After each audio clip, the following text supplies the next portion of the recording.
The chandeliers cast warm light across the mahogany dining table in my parents' penthouse, where crystal glasses sparkled and fine china gleamed. I smoothed my simple black dress, deliberately chosen to be understated, as my mother arranged her Cartier bracelet to catch the light.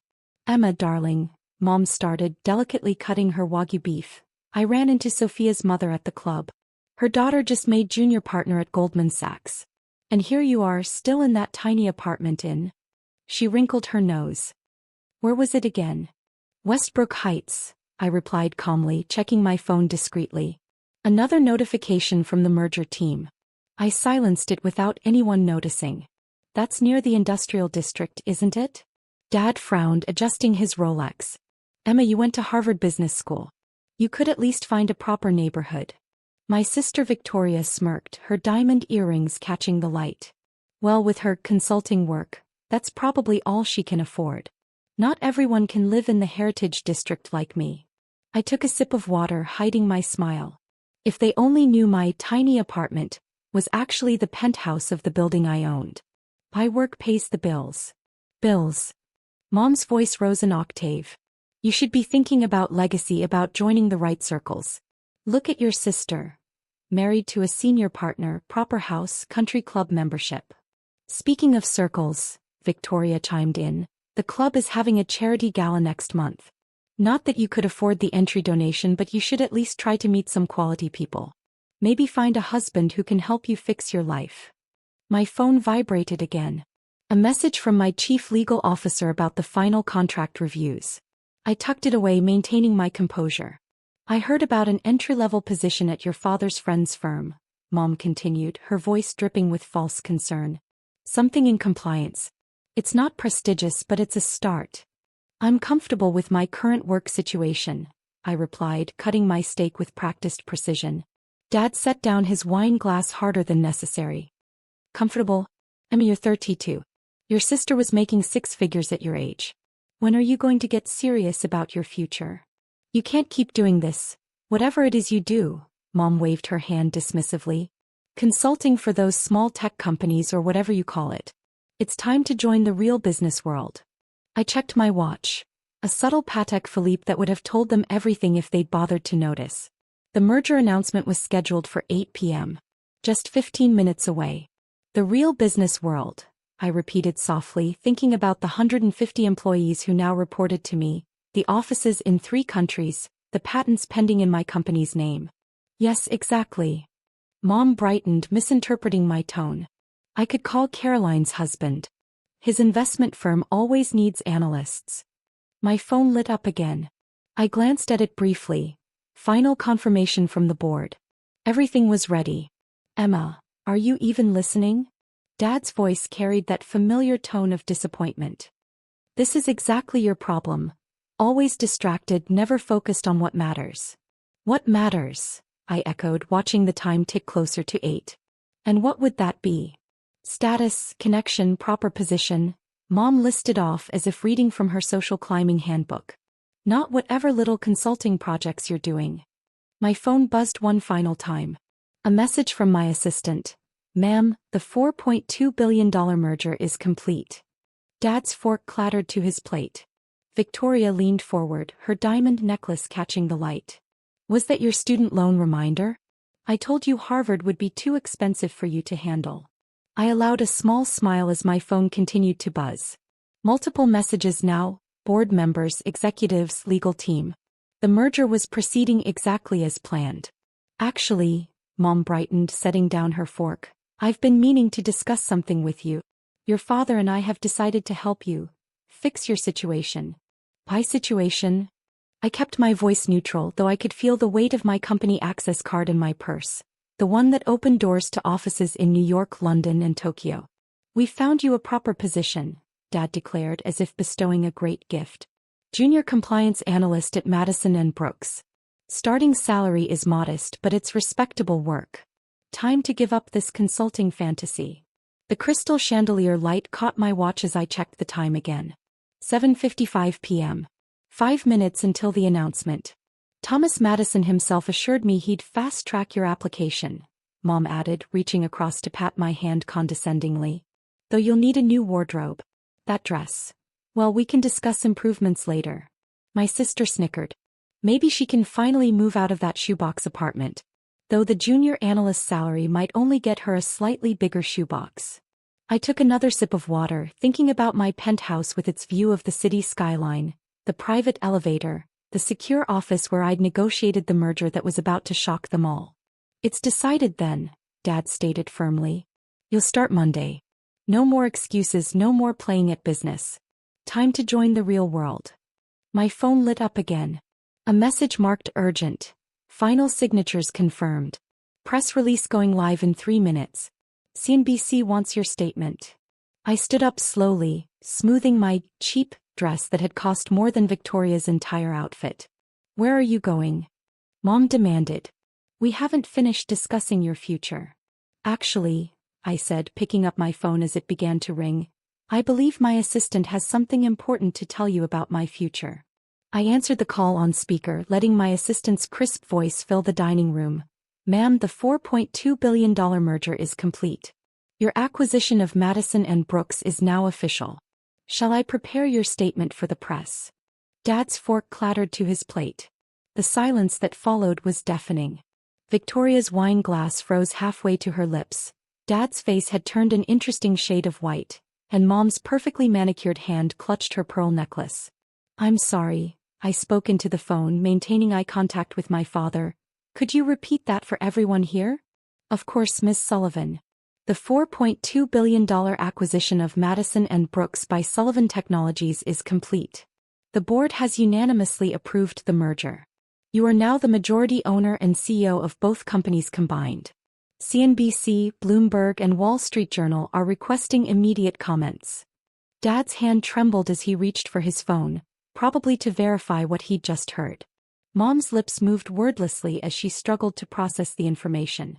That's impossible, Victoria stuttered, her designer bracelet jangling as she gripped the table. You're just a consultant. I pulled out my company ID card and placed it on the table. CEO and founder, Sullivan Technologies. Specializing in AI-driven financial software and cybersecurity solutions. Current market valuation, $8.7 billion. I paused, letting that sink in. And yes, we just acquired Madison and Brooks. But, Thomas Madison. Dad's voice cracked. He never mentioned. Because he didn't know, I replied calmly, checking another message on my phone. The acquisition was conducted through a series of shell companies. Standard practice in hostile takeovers. Mom's face flickered between shock and calculation. Darling, why didn't you tell us? All this time, I interrupted. You were too busy planning my real career to notice what I'd built. Too focused on your country club memberships to see that my tiny apartment is actually the penthouse of a building I own. Victoria's face had turned ashen. But you drive a Honda. Tesla actually. Custom built. I just prefer to keep a low profile. I turned back to my phone. Sarah, please proceed with the press release. And inform Mr. Madison that I'll be in the office first thing Monday morning, not as a junior analyst but as his new boss. The television in the adjacent room suddenly blared to life with breaking news. Dad scrambled for the remote, turning up the volume. Breaking news. In a shocking move, tech giant Sullivan Technologies has acquired traditional banking firm Madison and Brooks in a $4.2 billion deal. The merger brings together 8 years, I said as my family stared at the TV in disbelief. 8 years of building my company while you dismissed my work as playing at business. 8 years of listening to you compare me to Victoria, push me toward dead-end jobs and mock my choices. Mom's wine glass shook as she set it down. Emma, sweetheart, we only wanted what's best for you. No, I corrected her, standing up. You wanted what looked best to your friends at the country club. There's a difference. My phone buzzed again. The car is waiting downstairs, Miss Sullivan. The board is assembled for the emergency meeting. Dad finally found his voice. Why didn't you just tell us? I gathered my purse, checking that my presentation for the board was ready. Would you have believed me? You didn't even believe in me when I graduated top of my class at Harvard. When I landed my first major client. When I secured series of funding. Victoria's mascara was smudged from wiping her eyes. But all those times we invited you to charity galas. I was already there, I smiled slightly. Usually as an anonymous donor. That children's hospital wing you bragged about funding? Check the founding donor plaque again. Sullivan Technologies contributed 80% of the budget. The news continued to scroll breaking updates about the merger. Mom's eyes darted between the TV and me, probably recalculating every interaction we'd had over the past 8 years. Now if you'll excuse me, I said, heading toward the door. I have a board meeting to chair. Oh, and Dad? I turned back. About that junior analyst position, I think I'll pass. The elevator doors opened to the private garage beneath my parents' building, where my driver stood beside a sleek black Tesla. As I approached, my phone wouldn't stop buzzing with notifications. The board members are all present in the virtual meeting room, Ms. Sullivan. My assistant Sarah informed me through the car's Bluetooth system as we pulled away. And the press is having a field day with the announcement. I glanced back at my parents' building, catching a glimpse of their penthouse windows. Any reaction from Thomas Madison? He's colorful, ma'am. His exact words aren't suitable for polite company. I couldn't help but smile. I imagine finding out your company has been acquired by the daughter of your golf buddy isn't sitting well. The car wound through the city streets as I reviewed the merger documents on my tablet. 8 years of careful planning, of living below my means, of letting my family think I was struggling, all to protect the company's strategic advantages. My phone rang. Victoria's face appeared on the screen. Yes. I answered, keeping my voice neutral. How could you? Her voice cracked. All those times I bragged about James's promotion at his firm, mocked your little consulting work. You were worth billions? The company is worth billions, I corrected her. And I learned early on that true power doesn't need to announce itself. But that charity gala last month, the one where I said you couldn't afford the entry donation, you were the anonymous donor who gave $5 million? The children's cancer ward needed funding. I paused as another call came in. I have to go. The board's waiting. Wait. Victoria's voice rose. Mom's crying. Dad's just sitting there staring at the TV. You have to come back and explain. Actually, I don't, I replied firmly. I have a merger to finalize. Besides, isn't this what you all wanted? For me to fix my life and get serious about business. As I ended the call, Sarah's voice came through again. Ms. Sullivan, Mr. Madison is demanding an immediate meeting. Schedule it for tomorrow at 9 a.m. In my office. I emphasized the last part. And Sarah, make sure he goes through standard security protocols. No more special treatment just because he plays golf with my father. The car pulled into the underground parking of my building, a gleaming 50-story structure in the heart of the financial district. As I stepped out, I caught my reflection in the polished marble walls. Simple black dress, subtle jewelry, understated elegance. The antithesis of what my family considered successful. The private elevator opened directly into my penthouse office, where multiple screens displayed news coverage of the merger.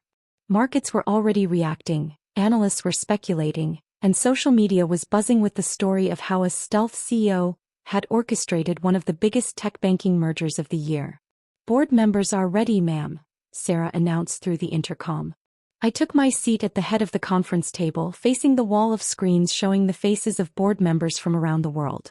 In the corner of one screen, I could see CNBC still running the breaking news banner. Sullivan Technologies acquires Madison and Brooks. Tech prodigy Emma Sullivan reveals empire. Good evening, everyone, I began, my voice steady and confident. Let's discuss the future of Madison and Brooks under Sullivan Technologies' leadership. As I launched into my presentation, my phone lit up one last time with a message from Mom. Darling, we need to talk about your father's position on the board. I silenced the phone without reading further. Some things were about to change in the family dynamic and they weren't going to like all of them. 3 weeks after the merger announcement, I sat in my office reviewing the latest integration reports. The view of the city skyline stretched before me, the morning sun glinting off neighboring skyscrapers. My phone had finally stopped buzzing with constant messages from family members. Sarah's voice came through the intercom. Your mother is in the lobby again, Miss Sullivan. 3rd time this week. I sighed, setting down the quarterly projections. Regular security protocols, Sarah. No special access. Yes, ma'am. Also, the Wall Street Journal interview is in 30 minutes. The past weeks had been a whirlwind of changes. Madison and Brooks's old guard was struggling to adapt to our tech-driven approach. Thomas Madison had resigned rather than report to me. His golf club dignity couldn't handle it. Dad had tried to leverage his friendship with the board members, only to discover they valued their positions more than social connections. My office door opened and Sarah entered with a fresh coffee and the morning's headlines. The business section featured another article about the merger. Sullivan Technologies Revolution: How a Hidden Empire Changed Banking. Victoria's husband wants a London transfer, Sarah said, placing papers on my desk. And your father's friends at the club suddenly want to invest. I smiled. Any news on the Heritage District? It's done. Your sister's house now belongs to the company. Not revenge. Just business. Victoria would notice at the next rent adjustment. My phone buzzed. Mom, the club wants you as charity chair. Call me back. Mark it red, I told Sarah. And book Lawrence for one. Intercom, Miss Sullivan, the Madison and Brooks team is ready. I straightened my suit. Send them in. Executives entered, nervous. Yesterday I was a tech upstart. Today they're CEO. Good morning, I said. Let's discuss banking in a digital age. I remembered the family dinner. Mom's sighs, Dad's lectures, Victoria's smugness. All gone now. Dad's message. Princess, the club wants to name a wing after you. Mom says you're not returning calls. I turned the phone down. This wasn't proving them wrong. It was proving me right. AI timeline? An executive asked. Stick to the plan, I said firmly. Sarah signaled it was time for the Wall Street Journal interview. One last thing, I said. Madison and Brooks sign comes down. From today it's Sullivan Technologies. Executives left. I caught my reflection. No longer the daughter who needed fixing. Now the CEO who changed an industry. Victoria. Just another tenant. Mom's social games? Small. Dad's contacts? Now mine. Sarah, I said, gathering notes. Send the family a message. Shareholders meeting next month. They're welcome, I smiled. As minority shareholders. I hadn't just fixed my life. I'd redefined it. And this was just the start.